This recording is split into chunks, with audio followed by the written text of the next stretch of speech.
First session of your day, our JNF Keynote. We're really excited about it.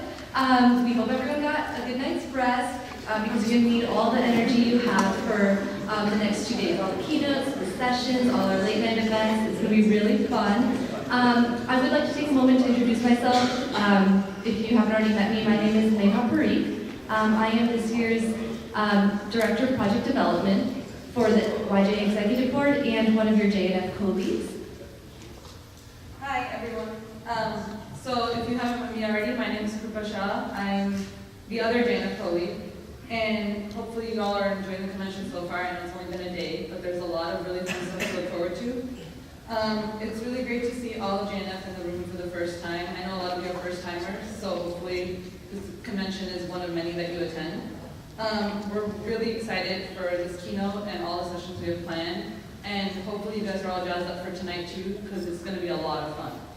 So with that in mind, we want to make this weekend a memorable one, and we're certain that this address will make a lasting impact. Will have a lasting impact on everyone, and hopefully some sort of message will resonate with you that you'll take away from this and be inspired by. Okay, so let's kick it off. Everything she's created has started with pen and paper. From papers on feminist studies at Stanford University, to her master's thesis on education at Harvard University, to doctoral dissertations on human development, also at Harvard. As an intern at the Global Fund for Women, she responded to handwritten requests for funding for women's organizations around the world. Since then, her jobs as a professional feminist have been numerous and profound. Her contributions include planning programs for women immigrants at the Center for Women Policy Studies, campaigning internally for Amnesty International USA, and designing exhibitions for the International Museum of Women. Currently a curator at the Smithsonian Institute, her exhibit on the often forgotten experiences of the Indian immigrants and Indian Americans has been a reminder of my roots and the big impact of a small group of passionate people. It is evident that her roots put her on the path to social justice and change, which many of you will see during tomorrow's visit to the Beyond Bollywood exhibit. She's already inspired Meha and I to make our mark in our communities and find our own way to stand up for change. She is the embodiment of yesterday's learner, today's leader, and so can guide all of us to becoming tomorrow's leaders. Today, Masum will present Embracing Contradictions with Humility. Please help us welcome Dr. Masum Momaya. Good morning, everyone. I'm so glad to see all of you here. I know some of you are operating on very little sleep, so hopefully this will be entertaining as well as informative. Thanks to Krupa and Neha for inviting me to be here. I live in Washington, D.C., so it wasn't a long trek to be able to get here, but I actually have really fond memories of YJA. I attended my very first YJA convention 20 years ago in 1994, and that was actually the first ever YJA convention, so it's really amazing to see how it's evolved to be what it is today. I think each year the sessions get more thoughtful and the programming makes an impact on people so that they leave with great memories, so I hope that's the case for you as well. I really like this year's convention theme, today's learners, tomorrow's leaders, and I actually think that learning is something that we do throughout our whole lives, and I'm still learning. I feel like they generously said yesterday's learner, but it's something that I think happens on a moment-to-moment basis, as is leadership.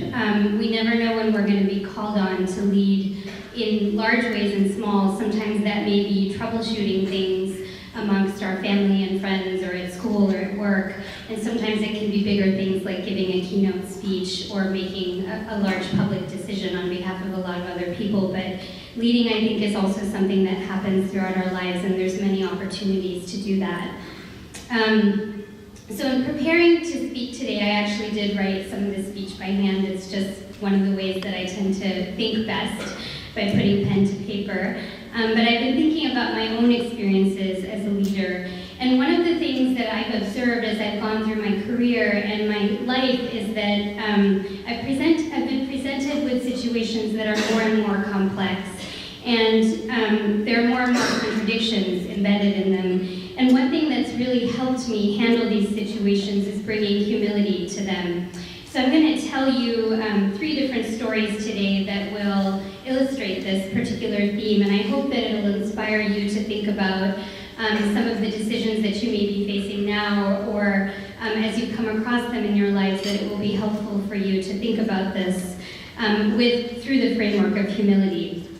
So the 3 stories that I'm going to tell you, the first is going to be about growing up as a young Jane here in the US.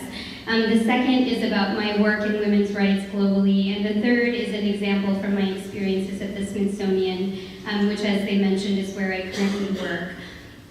And I think this idea of humility is something that is really at the core of Jainism. Some of you may know that we have 4 bhavnas in our religion: amity, appreciation, compassion, and equanimity. And I think that in doing some reflection, that humility is actually something that results from practicing these 4 things. So I wanted to be able to bring that in as a way of connecting some of the philosophy that we're going to be learning about over the next few days with some practical application, which I think is Jainism at its best, when those 2 things come together. So before I tell you the stories, I want to give you a bit of my background. I grew up in the suburbs of Chicago in a Jain family. We didn't have a temple there until I was in high school, and my family wasn't particularly into rituals.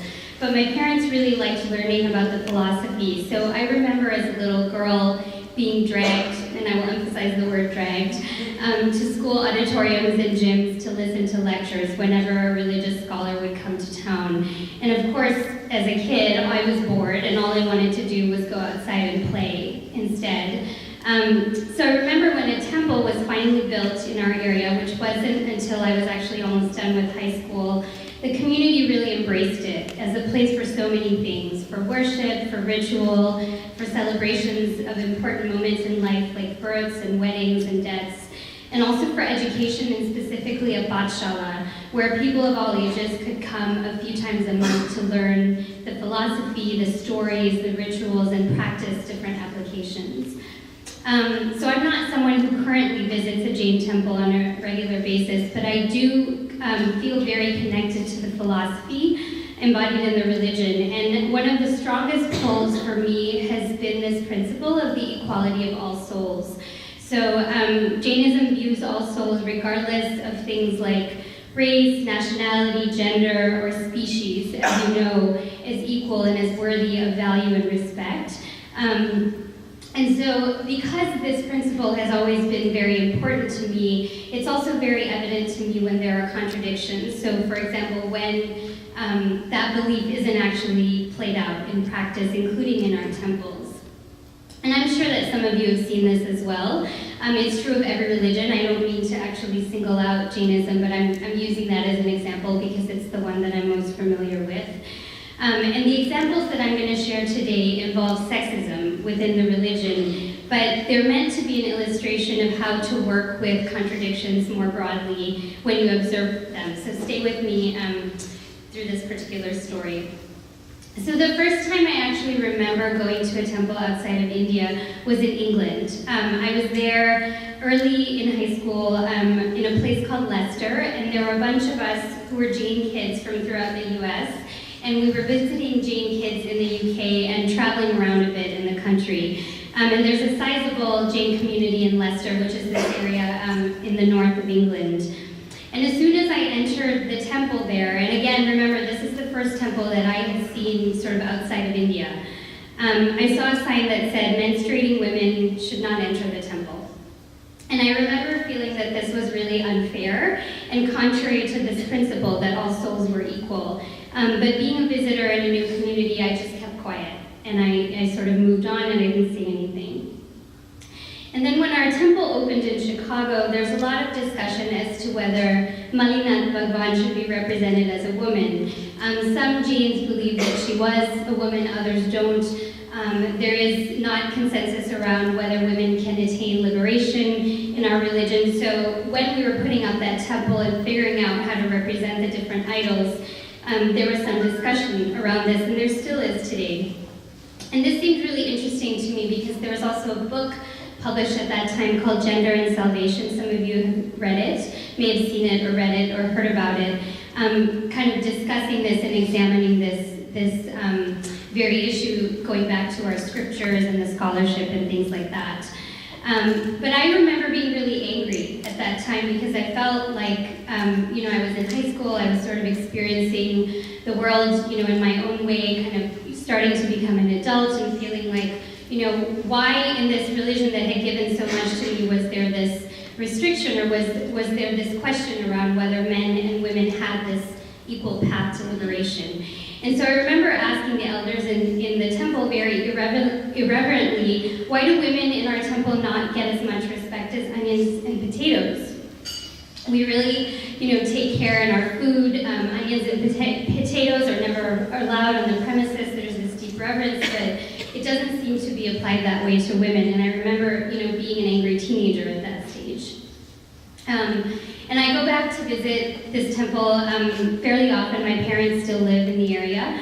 And just a few years ago, I noticed that there was this sign that was in front of the idols. It wasn't one of the bhagwans, but it was one of the guards who guards a path to some of the holy shrines. And there's a sign that says, women should not perform puja in front of this idol. And there isn't an explanation, and I didn't know. I had never seen anything like this. So I remember asking scholars, like, what's going on? Why is there this particular sign? How come it appeared just recently? Because we've had this temple for, 20-some years. And so the explanation that they gave me was that this figure is supposed to guard, this path to this religious site, this worship site. And if women perform puja, they will distract him from doing his job. And as a feminist, this, again, didn't sit very well with me. And it reminded me of things that women are sort of being told all over the world, which is that you shouldn't dress a certain way or behave a certain way because then you're asking to be harassed or assaulted, and that doesn't seem right to me. So I felt like this was kind of an extension of that slippery slope.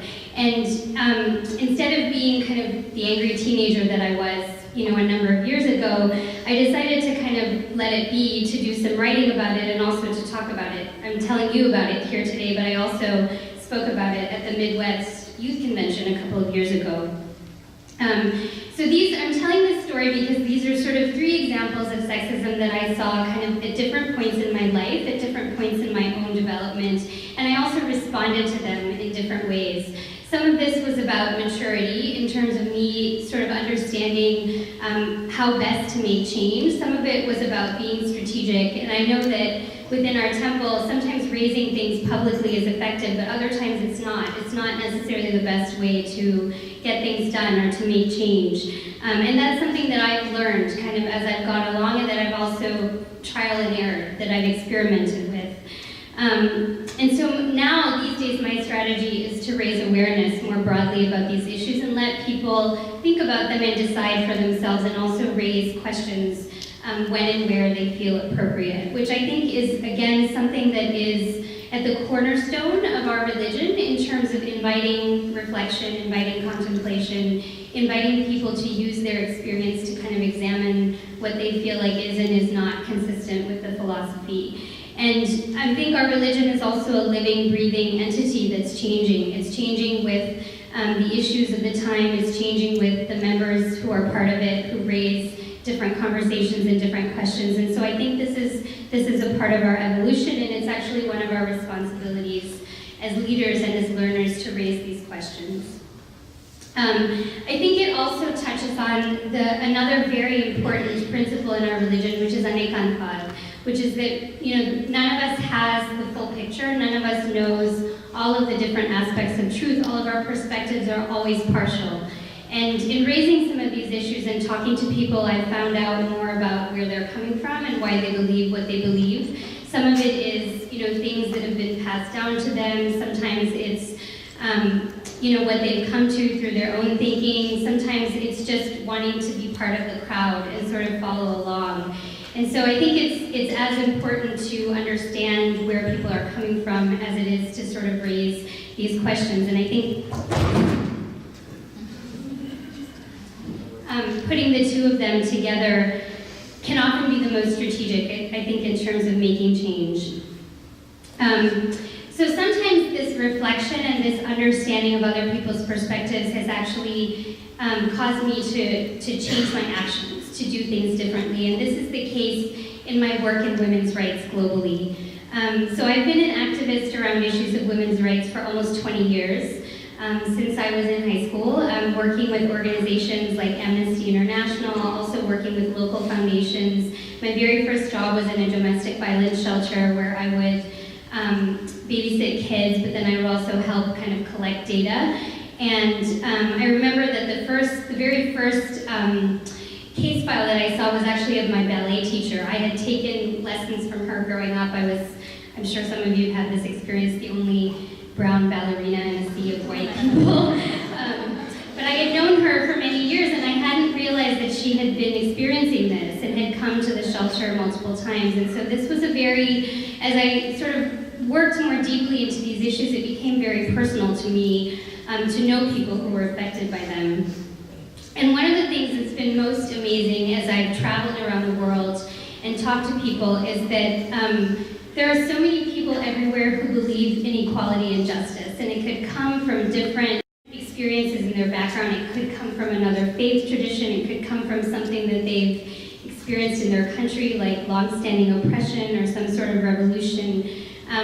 But for me, one of the most gratifying parts of the work has really been meeting people from different places who, although we have nothing in common on paper, we have this deep commitment to equality and justice of all kinds. And it's also been interesting to learn then sort of how they do that work. What are the issues that are most important to them? What are the pieces of legislation or advocacy that they need to work on in order to move that forward within their own contexts? So in women's rights, the most common efforts tend to be to focus on things like access to education, access to jobs, employment, and also access to basic health care. But one of the things that I was often assigned to work on as I did my jobs both here in the United States and abroad was reproductive rights, which tends to be very controversial in most places in the world. In most places in the world, women still do not have access to basic information about fertility and family planning. They don't have access to contraception. That's actually not a given here in the United States, considering the recent Supreme Court ruling. And then the most controversial of these issues is access to abortion. So this was really interesting to me as a person who had grown up in a Jain family. And also grown up in a very conservative part of Illinois in the 1980s. I know some of this, the 80s, or some of you were not yet born, but in the 1980s, in the Midwest, things were very conservative, and there wasn't much separation of church and state in the schools. So for example, when we were taught about abortion issues, we were often taught the Catholic or the Christian perspective on abortion, which was that it was killing babies. And then I remember wanting to know about this from a Jain perspective, so I would go to my temple and ask this question, and of course I'd be met with that face, which is like, don't ask, did you just ask me that question? Don't ask the question. So the answer was sort of understood that like this is a form of violence, that this is himsa, right? And so I was presented with a dilemma, right? Because I was hired to do these jobs, and I very much understood, not just from research, but through my conversations with people around the world, how important this particular issue was. And so the more I learned about reproductive health and reproductive rights, it just became very clear that this was something that couldn't be left off the table. That working for access to safe abortion was something that was very important to securing the human rights and well-being, not just of women, but of their families and their communities in different places around the world. And everyone who works on this issue admits that they would like the need for it to be more and more rare. But in the meantime, there's a lot of work to do. So in my career, I've raised money for this issue, I've researched and written about it, I've campaigned, and I've protested. There are pictures of me on the internet that you can find if you Google me, protesting in different places in the world on this particular issue. And I know that some people would classify this as un-Jain. Some people would say that I've incurred a lot of fop by working on this issue. So it's taken me a long time to reconcile this contradiction within my own work, to be able to even speak about it here today. It's not something that's been very easy. And I know that amongst your generation, in general, people tend to have more liberal attitudes, but coming from where I came from, in terms of where I grew up, and not really having a place to talk about this within my temple, within my community, I didn't necessarily grow up going to Pathshala because we didn't have one when I was a kid. And so this was something that involved kind of a lot of contemplation and reconciliation on my part. But at the same time, one of the things that I wanted to do as someone who believes in nonviolence is also bring my understanding of ahimsa to the women's movement. And so in my work in the women's movement and having these conversations with people around the world, it's been really important for me to connect, for example, women's rights with environmental justice. Women around the world are really disadvantaged when they don't have access to clean water. They are the majority of people who are affected as refugees when there is an issue related to climate change or a quote natural disaster. And they're also people, as the majority of the world's farmers, or at least that used to be the case, they are the ones who are displaced when farmland, for example, is taken over and used to cultivate animals that would then be killed in the meat industry. And so these are issues that are not necessarily taken up by women's movements, and issues of the environment are not always connected in this particular way, but it's been important for me, just like I've taken in kind of an understanding of how access to abortion is really important for women worldwide, it's also been important for me to share these connections in terms of what's going on with the environment and how we can sort of bring our understanding of the environment to some of these other issues. So it's also been this commitment to ongoing conversations as my humble approach to contradictions that has informed my work at the Smithsonian. So I'm currently a curator there, which means that I research and I design exhibitions. And I work on different issues. The very first exhibition that I worked on at the Smithsonian happens to be showing now, and Meha and Krupa mentioned it. I hope that some of you will get a chance to see it either tomorrow or after the convention. But it's been an exhibition that has looked at the contributions that Indian immigrants and Indian Americans have made to shaping the US. And as you can imagine, when you talk to Indians, if you know, the joke is like if you put 3 Indians in a room, you have at least 10 different opinions, if not more, right? And you can imagine there are 3.3 million Indian people in this country. So in terms of what got put in this exhibition and what didn't get included, there were and are a lot of different kinds of opinions. So it's been a really amazing exercise in practicing anikantva for me to be able to take in kind of all these different opinions and also figure out how to share them, how to reconcile them. And in some cases it's involved presenting contradictory information. So some of you, when you go in the gallery, you'll see that, for example, some of our most amazing achievements are highlighted, some of our most poignant struggles are also highlighted, and these live side by side in our experience. We've, as a community, achieved amazing things, and we've also experienced discrimination, prejudice, violence. And when I was talking to Indians around the country, many of them sort of skewed one way or the other. They said, well, don't put the bad stuff in there, and other people said, well, what about all this bad stuff? Like, we need to have more of it. So it was a really interesting exercise to be able to reconcile those two things. But one of the things that I was actually really curious about is how non-Indian people would receive this exhibition.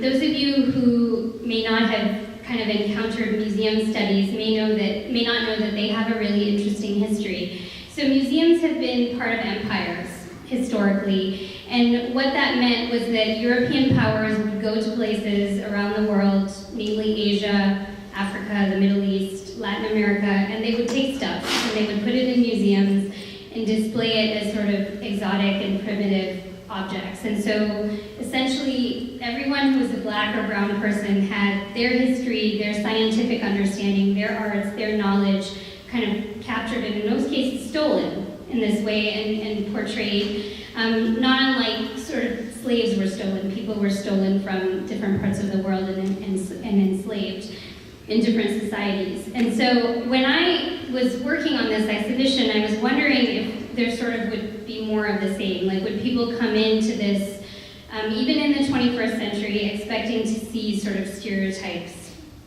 The kinds of things you see, for example, in Bollywood movies, or the kinds of things that are caricatured on television, like, for example, through The Simpsons, where there's Apu, the character, or even in films. Some of you may have seen the Indiana Jones films, where Indians are portrayed as eating monkey brains and riding on elephants and wearing, like lavish garments that you would have seen, for example, like in the Mughal era.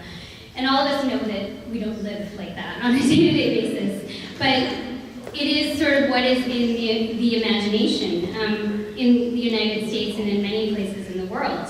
So I was wondering whether people would walk into this exhibition and whether I would hear the same types of comments or have the same types of questions. And I do a lot of tours of the exhibition, so in addition to kind of just observing people as they walk through the gallery, I take people through and I talk to them about the things, and then they ask questions in sort of an interactive way. And I was wondering, would more of this exoticism continue? And the wonderful thing is that I've been surprised and I've been wrong about this, which is great. So at any given time in this particular exhibition, there are actually more non-Indian people in the gallery than there are Indian people, which makes sense, right, considering the population of the United States. But there also have been people who've told me things that I think have been surprising in a really good way, which is that many of them have Indian friends or coworkers or neighbors or classmates, people that they grew up with, people that they know very well, and some of them have been hesitant in some cases for political correctness, to be able to ask questions about things that they don't understand, or some of them have maybe assumed that some of the stereotypes are true. Some of them have been really curious and wanted to know more but didn't necessarily know where to go for that information. And so some of the most interesting feedback that I've gotten is from people who are not Indian and who go through and who say that, oh wow, there's something about that story that actually resonates with me and my family. Like, we were immigrants 7 generations ago, and some of these stories were passed down. Or my parents are recent immigrants too. They're not from India, but they're from another place, and some of these things are actually common to our story as well. So this has been something that's been really heartening for me as a person, as a curator, as someone who works in this field. And I think it's been sort of another lesson in humility in terms of assuming that again, people have good intentions, that they're curious, that they want to learn, and that they're open-minded. Obviously not everyone is like that, but it's really been of service to me to kind of approach my work in this way as a result of understanding this in this particular context. The exhibition is also going to be traveling around the country to different places, and I thought initially that the places that would be most excited to take it would be where a lot of Indians live, right? So certain places in New Jersey, New York City, Chicago, the Silicon Valley, LA, etc. But the very first bookings that we have been from places like Little Rock, Arkansas, and Minneapolis, and Austin, Texas, and Santa Rosa, California, which is in Marin, which is north of the city, sorry. And so, again, it's reminded me of how partial my perspectives are. And I think that that's something that is important to keep in mind as we go on and kind of encounter more and more complex decisions. So what ties all 3 of these stories together is a willingness to raise and embrace questions and contradictions, to remind myself of the core aspect of Anikantvad, which is, again, that none of us has the full picture, and to approach my assumptions, decisions, actions, and reactions with humility. I think when many people think of leaders, or when leaders are portrayed, for example, in the media, what we generally see is public decisiveness, right? Someone giving a speech, someone making an important decision about maybe the direction of a company or an institution, someone leading a large mass of people, for example, like the Pope, in influencing their beliefs. But I've found that the other side of this coin, which is that private contemplation is often undervalued and equally important. We see kind of the results of these decisions, but good leaders are constantly going back and reviewing their actions. They're thinking about the decisions they made. They're consulting with people that they trust. And I think that this is a really important aspect of leadership. And one of the things that I think is really amazing for your generation is that you have a community of people to do this with. Private contemplation doesn't necessarily mean that you have to do things alone, right? Because you have people sitting in this room that I'm sure you'll stay in touch with after the convention, that you can talk to about this, that you can, ping on GChat, or that you can send a text to saying like, hey, I'm thinking about this and I'm not quite sure what to do, what do you think? And I think that you're going to collect a lot of interesting food for thought over the next few days, and so hopefully that's something that will serve as this great common foundation that you can draw upon in terms of thinking about some of your values and some of the things that you want to prioritize when you're making your decisions. And I really want to underscore the importance of that, because that is not something that my generation had as much of growing up. As I said, temples, pachalas, youth groups were just starting to emerge when we were leaving to go to college. And some of us didn't necessarily go to college and have a Jain community. And some of us, like me, work in professions where there are not really even any other brown people. So I think that what you have is really valuable, and I want you to remember that when you leave here, that this is a community that is being built here. Some of you already know each other, some of you are new. I'm sure you'll make new friends before you leave. And some of you may be meeting people who actually live in your part of the country, and I think that it's great to be able to have that going forward, so don't lose that. I also want to say that I think, whether or not you in your life decide, for example, to continue going to a temple or participating formally in Jain activities, I think that you have a gift of these principles that are embedded in our religion that you can always lean on, that you can always go back to.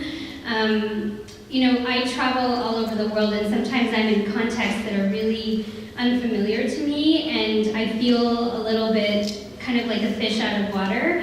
And sometimes I think about, these things that have shaped me to be who I am, and when I'm talking to people, that's sort of what I use. Like when I'm traveling to a new place and I don't speak the language, I always use this idea that, people may be coming from a different place, but we may have some things in common. It's important for me to listen and to understand where they're coming from, and I think that's really helped me build bridges and also make myself comfortable in environments that are not so familiar to me. And I think that our principles can really go a long way in terms of serving you in that way. So that's all I have. I would be happy to take questions, but I really invite you to use the next couple of days to take in, to soak in the information, to talk to people, to get to know people, to really see this as a community that's going to extend way beyond this conference, and to lean on the things that really are empowering in our religion. I think that they'll serve you in your life, and that they'll serve you in whatever leadership positions you take on going forward. Thank you. Before we send you on your way, we would just like to take a quick minute to thank Masum. We really appreciate you coming and taking the time to speak to us. We really appreciate it, as well as the museum trip. That's going to be really fun. We also, but we would like to present you a frame, which will deliver a picture from this keynote over time. And to let you know that we also have made a donation in relation to the Global Fund for Women. And so we appreciate that. And so once again, if you could thank Masum